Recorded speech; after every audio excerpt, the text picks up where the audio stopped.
प्रतिनिधि उनको चुन ले गया है, लेकिन जब काम नहीं मिलेगा, पैसा नहीं आएगा तो क्या विकास करेंगे। नमस्कार, स्वागत है आप सभी का एक बार फिर से एक नए वीडियो में। दोस्तों, यह वीडियो बहुत ही खास होने वाली है क्योंकि आज हमारे साथ एक आर्मी के जवान है जो कहीं ना कहीं देश की सेवा करने के बाद ये पंचायतों का भ्रमण करने में लगे हुए हैं और आज ईद है।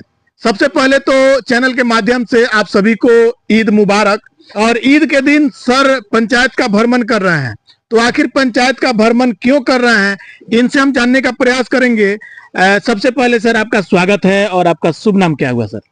आपका भी स्वागत है, बहुत बहुत धन्यवाद। और आपके चैनल के माध्यम से मैं तमाम जनता को ईद की मुबारक देना चाहूंगा। सबको ईद मुबारक हो जी। मेरा नाम फौजी चित्रंजन कुमार पटेल है जी और मैं नौतन के संसरिया पंचायत से हूँ। सर, आज ईद का दिन है और आज ईद के दिन आप पंचायत का दौरा कर रहे हैं। आखिर पंचायत का दौरा क्यों? देखिए, पंचायत का दौरा मैं आज ही नहीं कर रहा हूँ, हर दिन जा रहा हूँ जी, लेकिन आज का जो दौरा है वो विशेष लोगों को ईद मुबारक देने के लिए है जी। आज ईद का दिन है जी जी। और मैं जब घूम रहा हूँ तो मुझे नौजवान बहुत कम ही दिखे। अच्छा अच्छा। पूछने से पता चला कि नौजवान जो है गुजरात, बम्बे, दिल्ली, कोलकाता रोजगार की तलाश में गए हुए हैं। तो सबसे बड़ा जो है मुझे बेरोजगारी का दंश दिखा। हालांकि समस्याओं का अंबार लगा हुआ है, लेकिन सबसे जो विकराल रूपी समस्या है जी, सबसे बड़ी समस्या पलायन की समस्या है। अच्छा अच्छा। पलायन की जहां तक बात है सर, हमारे पंचायत के प्रतिनिधि भी पलायन कर चुके हैं। आज के समय में पंचायत का विकास जो है कि पंचायत प्रतिनिधियों के द्वारा ही किया जा रहा है, लेकिन पंचायत के निचले पायदान के जो प्रतिनिधि हैं, वार्ड सदस्य, वो भी कहीं ना कहीं समस्याओं में घिरे हुए हैं क्योंकि जब से वो चुनाव जीत के आए हैं तब से उनको किसी नई योजना पर काम करने का अवसर नहीं मिला है। तो आप जब पंचायत का दौरा करते हैं तो इस दरमियान क्या कभी आपको ऐसे प्रतिनिधियों से सामना हुआ है? बिल्कुल सही बोल रहे हैं आप, बहुत सारे ऐसे प्रतिनिधियों से सामना हुआ है जी। और बहुत सारे ऐसे जो प्रतिनिधि हैं जी, जो वार्ड सदस्य हैं, पूछने से पता चला कि कहाँ हैं तो काम की तलाश में गए हैं बिहार से बाहर। बताइए। बहुत सारे ऐसे प्रतिनिधि मिले मुझे जी, जो ये बोल रहे हैं कि 4 साल हो गया पंचायती चुनाव को, 4 साल हो गया, अगले साल फिर से पंचायती चुनाव होने वाली है, लेकिन सरकार के द्वारा अभी कोई फंडिंग नहीं हुई है जी जी। कोई भी काम अलॉटमेंट नहीं हुआ है। प्रतिनिधि उनको चुन ले गया है, लेकिन जब काम नहीं मिलेगा, पैसा नहीं आएगा तो क्या विकास करेंगे। तो सर, जैसे आप तो भ्रमण कर रहे हैं पंचायत का और इस दरमियान जैसे कि यह जो समस्या खड़ी हुई है, तो आखिर इसका निष्पादन कैसे होगा? और आपको बता दें कि जो प्रतिनिधि है, अगर प्रतिनिधि को जब काम ही नहीं मिला है तो प्रतिनिधि का चुनाव कराने से क्या फायदा? कोई मतलब ही नहीं है चुनाव कराने से। चुनाव करा के पैसा खर्चा करके गवर्नमेंट को और जनता के जो पैसा है उसको धुआं की तरफ फूकना है। जब आप प्रतिनिधि को चुने हैं, प्रतिनिधियों को चुने, उसको फंडिंग करिए, अलॉटमेंट करिए, तभी तो अपने स्थानीय जगहों का विकास हो पाएगा। आप यहाँ पे अभी मौजूद हैं, यहाँ पे हमारे दाहिने साइड में देख सकते हैं, यहाँ पे एक अपशिष्ट प्रसंस्करण इकाई है। ये जो इकाई है हमारे जो पंचायती राज मंत्री सम्राट चौधरी थे, उनके द्वारा बनाई गई थी जी। लेकिन मैं इसको देख रहा हूँ कि ये बरसों से ताला बंद पड़ा हुआ है, कोई काम इसमें नहीं हुआ है। ऐसे ही कैसे पैसा लगा हुआ है, इसको बनाया गया है, सरकार की एक योजना थी, योजना का पूरा जमीन पे पैसा खर्चा हुआ है, लेकिन काम के नाम पे जीरो है, ताला पड़ा हुआ है। सफाई कर्मियों की बात करें सर, तो जैसे कि यह जो अपशिष्ट प्रबंधन इकाई जो बना हुआ है, तो पंचायत में सफाई कर्मियों को नियुक्त किया गया है। प्रत्येक वार्ड में 2-2 सफाई कर्मियों को नियुक्त किया गया है, लेकिन समस्या यह है कि सम्राट चौधरी जब पंचायती राज मंत्री थे तो उनके द्वारा यह एक बहुत अच्छा पहल किया गया, लेकिन अभी जो पंचायत के जो सफाई कर्मी है वो काम तो कर रहे हैं, रोज पंचायत से कचरा उठा के फेंकने का काम कर रहे हैं, लेकिन उनको 6-6 महीना से वेतन नहीं मिला है। और आपको बता दें कि अभी होली बीता है, होली में भी पैसा नहीं मिला है। क्या कहिएगा? बिल्कुल सही बोल रहे हैं आप। जब मैं अपने क्षेत्र का दौरा कर रहा था तो सफाई कर्मचारी भी उसमें मुझे मिले जी, तो वो बता रहे थे कि होली में इतना बड़ा हिंदू का त्योहार है जी, और उनको पैसा सरकार ने नहीं दिया है जी जी। कभी कभी तो ऐसा होता है कि 6-6 महीने तक पैसा नहीं मिलता है। और ये जितने भी सफाई कर्मचारी हैं, ये बहुत गरीब तबके के लोग हैं, इनके पास इनकम का कोई जरिया नहीं है जी। 2 वक्त की रोटी उनकी इसी पैसे से चलती है, जो पैसा इनको सरकार से मिलता है जी जी, लेकिन अभी तक इनको पेमेंट नहीं हुआ है। अच्छा अच्छा। सर, वार्ड सदस्यों की जहां तक बात है तो पूर्व में वार्ड सदस्यों के द्वारा एक मुख्यमंत्री का महत्वाकांक्षी योजना है नल जल योजना, और इस नल जल योजना का काम कराने के लिए वार्ड सदस्यों को चुना गया था। लेकिन आज के दौर में नल जल की जो स्थिति है उसकी शिकायत चारों तरफ से आ रही है। लेकिन इस दरमियान आप पंचायत का दौरा कर रहे हैं, तो आप नल जल में क्या देखें, क्या कमियां है या सही है? पंचायत के दौरा के दौरान मुझे कहीं भी ऐसा नहीं दिखा कि जहाँ पे जो नल जल योजना है धरातल स्तर पे फंक्शनल है। अच्छा, यानी कि शिकायत आपके द्वारा भी देखा गया है? बिल्कुल देखा गया है, हर जगह पे मैं देखा टंकी लगी हुई है, टंकियां दिख रही है मुझे जी, टंकियों की कमी नहीं है, टंकियां दिख रही हैं, हर वार्ड में टंकी लगी हुई है जी। लेकिन जमीनी स्तर पर आप जाके देख रहे हैं, लोगों से पूछ रहे हैं तो किसी घर में पानी नहीं आ रहा है। अच्छा जी, तो जैसे कि यह योजना है मुख्यमंत्री नीतीश कुमार की महत्वाकांक्षी योजना है, और आज के दौर में मुख्यमंत्री नीतीश कुमार जी को लेके बहुत सारा वीडियो चल रहा है। बताया जा रहा है कि मुख्यमंत्री जी का तबीयत खराब चल रहा है। सही बोल रहे हैं आप। हमने देखा कुछ दिन पहले कि जब राष्ट्रीय गान चल रहा था जी, तो वे हिल रहे थे और हंस रहे थे, जी, क्योंकि हमारे देश में राष्ट्रगान के दौरान सब ये है कि हम लोग सीधा खड़ा रहते हैं, सावधान में रहते हैं और उसका सम्मान करते हैं। जी, तो मुझे लग रहा है कि जो हमारे मुख्यमंत्री हैं वो अभी अस्वस्थ चल रहे हैं। और मैं आपसे कहना चाहूंगा, मैं भी एक चूंकि फौजी हूँ, जी, जिस फौज का सेनापति ही बीमार हो जी, जी। तो बाकी सेना क्या काम करेगी, क्या सेना लड़ाई लड़ेगी? ये जो बात है ये तो पूरा सब किसी ने देखा होगा, आपने भी देखा होगा, जी, जी, मीडिया में, न्यूज में सबने देखा है। मुख्यमंत्री का कहीं ना कहीं उम्र भी हो गया है, जी, जी, उनको राजनीति से भी विराम लेने की आवश्यकता है।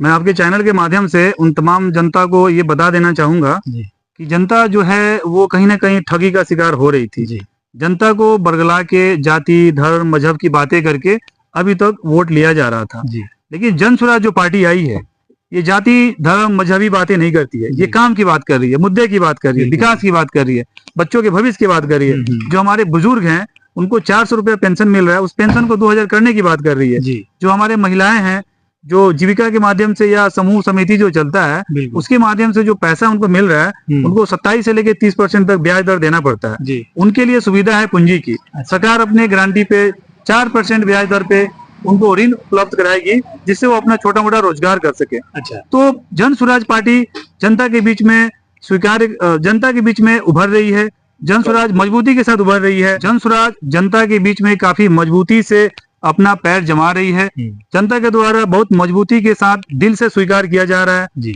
जन स्वराज की जो बातें हैं, जो 5 बातें हैं, वो कई बड़ी बातें नहीं हैं। अगर इन बातों को, इन कामों को सरकार, वर्तमान सरकार या पहले की सरकार की होती तो जनता के जो जीवन स्तर है उसमें बेहतरी होता। तो जनता जो है अब किसी के बरगलाव में आने वाली नहीं है, जनता जाति, धर्म, मजहबी बातों पे आने वाली नहीं है। जनता अब सवाल कर रही है। अच्छा, जनता को हम लोग जागरूक कर रहे हैं और जनता अगले जो 2025 विधानसभा होने वाला है इसमें जन स्वराज के साथ मजबूती के साथ खड़ी होगी। सर, कहा जाता है कि आर्मी वाले राजनीति से बड़ा अलग रहते हैं, लेकिन आप राजनीति में आ गए हैं, आखिर राजनीति में आने का मकसद क्या है? देखिए, फौज में मैंने देश सेवा किया है और यहाँ पे राजनीति ज्वाइन करने का मेन मोटिव भी सेवा ही है। जी, सेवा भाव से ही आया हूँ मैं यहाँ पे। और जो जनता को जो बरगलाया जाता था जी, मजहबी बातों को करके, जाति धर्म को करके, मैं जनता को जागरूक करने के काम कर रहा हूँ, जनता को समझा रहा हूँ, जनता को ये बता रहा हूँ कि आप अपने बच्चों के भविष्य के लिए देखिए, आप बच्चों के भविष्य के लिए वोट करिए, बच्चों के शिक्षा के लिए वोट करिए, विकास के लिए वोट करिए, प्लान बंद करने के लिए वोट करिए। जो आपके नवयुवक, जो कि अभी आज ईद का दिन है जी, और जब मैं गांव में घूम रहा था तो सारे गांव में केवल मुझे बुजुर्ग ही लोग दिख रहे हैं, इक्का दुक्का ही नवयुवक दिख रहे हैं। पंचायत में तो बहुत सारी समस्या है और उस समस्याओं का निष्पादन करने के लिए प्रतिनिधि भी चुने जाते हैं, लेकिन इस बीच एक भ्रष्टाचार का भी मामला आता है। कहीं भी आप जब क्षेत्र में भ्रमण कर रहे हैं तो रोड की स्थिति देख रहे होंगे, गली नली योजना पर भी काम हुआ है, नल जल योजना पर भी काम हुआ है। सरकार सभी योजनाओं पर पैसा दे रही है, लेकिन सरकार सभी योजनाओं को लेके पैसा आवंटन तो कर रही है, लेकिन जो काम है, काम में भ्रष्टाचार हो रहा है जिसको लेके योजना ध्वस्त हो जा रही है। तो भ्रष्टाचार को लेके क्या कहिएगा? सही बोल रहे हैं आप, भ्रष्टाचार तो यहाँ पे हर जगह पे है जी, जमीनी स्तर पे अगर आप जाके देखेंगे तो ब्लॉक से लेकर के ग्रामीण में जितने भी काम हुए हैं, रोड बना है, नाली बनी है, स्वास्थ्य डिपार्टमेंट में देख लीजिए जी, वहाँ हर जगह पे भ्रष्टाचार व्याप्त है। अच्छा, आप सभी पंचायतों का दौरा कर रहे हैं, तो इस दौरान आपको सबसे विकराल रूपी समस्या कुछ दिखी है? बिल्कुल समस्याओं का तो हालांकि यहाँ पे अंबार है, लेकिन आप पूछ रहे हैं कि विकराल रूपी समस्या। जी तो सबसे जो विकराल रूपी समस्या है वो है बाढ़ की समस्या, जी। नदी की कटाव की समस्या, अच्छा। बांध की समस्या। आप देखेंगे बैरिया प्रखंड और नौतन प्रखंड, जो 2 प्रखंड है नौतन विधानसभा में, पकनहा, पटजिरुआ, फुलियाखाल, लोकड़िया, बतना, बैजुआ, शिवराजपुर में, तो वहाँ पे जो सबसे बड़ी समस्या है वो बाढ़ की समस्या है, कटाव की समस्या है। वहाँ की जो जनता है, मैं जब वहाँ पे गया था तो जनता बोल रही है कि वहाँ पे 4 महीने उनको नींद नहीं आता है, उनके आंख से नींद और चैन गायब रहता है। वहाँ की जनता का जो मेन मुद्दा है, जो वहाँ की जनता बोल रही है कि हमें कुछ नहीं चाहिए, हमें बस बाढ़ की समस्या से निजात चाहिए। तो सबसे बड़ी समस्या है। इसके अलावा बाढ़ को लेके तो सरकार के द्वारा लगातार बताया जाता है कि एसडीआरएफ की टीम समय पे पहुंचेगी, बाढ़ राहत सामग्री दिया जाएगा, लेकिन यह समस्या आई है, बहुत सारे लोगों के द्वारा बताया जाता है कि उनको बाढ़ प्रभावित क्षेत्रों में जो राहत सामग्री आती है वो भी नहीं मिल पाता है। बात आपकी सही है, लेकिन बाढ़ समस्या के बाद, बाढ़ आने के बाद सरकार के द्वारा एसडीआरएफ, एनडीआरएफ भेजा जाता है। जी। मैं आपसे कहना चाहूंगा कि एसडीआरएफ और एनडीआरएफ की जरूरत ही क्यों पड़ना। आप जब अभी देखिए पानी का स्तर कम है, अभी वहाँ पे काम हो सकता है, तो गवर्नमेंट अभी वहाँ पे काम नहीं कर रही है। बाढ़ आने के बाद जब आप किसी का जान संकट में पड़ता है, उस टाइम पे आप एसडीआरएफ, एनडीआरएफ भेजते हैं, तो उस समस्या को ही क्यों आने देना, उस संकट को ही क्यों आने देना, उससे पहले क्यों नहीं काम हो रहा है। आप आर्मी में सेवा करके आए हुए हैं और उसके बाद जो पंचायत में घूम रहे हैं, तो इस बीच जब आप पब्लिक से मिल रहे हैं तो पब्लिक आपको किस नजर से देख रही है? देखिए, मैं देश सेवा करके आया हूँ और मैं देश का बेटा हूँ जी। तो पब्लिक मुझे एक नेता की तरह नहीं देख रही है, मुझे एक बेटा की तरह देख रही है जी। और कहीं ना कहीं मुझे इसका एडवांटेज भी है कि मैं आर्मी से बैकग्राउंड से हूँ और मैं उतनी ही बातें कर रहा हूँ जितनी काम हो सकती है, ज्यादा बड़ी बातें मैं नहीं कर रहा हूँ। जो जन स्वराज की जो 5 परिकल्पनाएं हैं जी, उन्हीं के बारे में मैं जनता को बता रहा हूँ और जनता मेरी बातों को बेटे की तरफ सुन रही है जी। और उसको मुझे आश्वासन भी दे रही है 2025 विधानसभा में जन स्वराज को मजबूती के साथ सपोर्ट करेगी और जन स्वराज के साथ खड़ी रहेगी। सर, अंत में पंचायत वासियों को, पंचायत प्रतिनिधियों को क्या कहना चाहिएगा? मैं आपके चैनल के माध्यम से नौतन विधानसभा के तमाम जनता से कहना चाहूंगा कि आप लोग एक बार जन स्वराज के साथ मजबूती से खड़े रहिए। जन स्वराज आपके लिए आने वाले समय में खुशहाली लेके आएगी।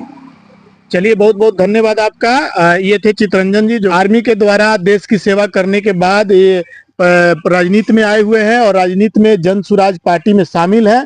और जन स्वराज पार्टी में आने के बाद पंचायत का जो विकास है, अपने विधानसभा क्षेत्र का जो विकास है, ये करना चाहते हैं। हालांकि इनको लेके आप अपनी प्रतिक्रिया कमेंट करके जरूर बताइएगा। इनको लेके आप क्या सोचते हैं, आप अपनी प्रतिक्रिया कमेंट करके जरूर बताएं। बाकी पंचायत से जुड़ी हर प्रकार की जानकारियों के लिए चैनल पे नए हैं तो चैनल को सब्सक्राइब करें, ज्यादा से ज्यादा शेयर करें। मिलते हैं फिर अगले वीडियो में, तब तक के लिए जय हिंद।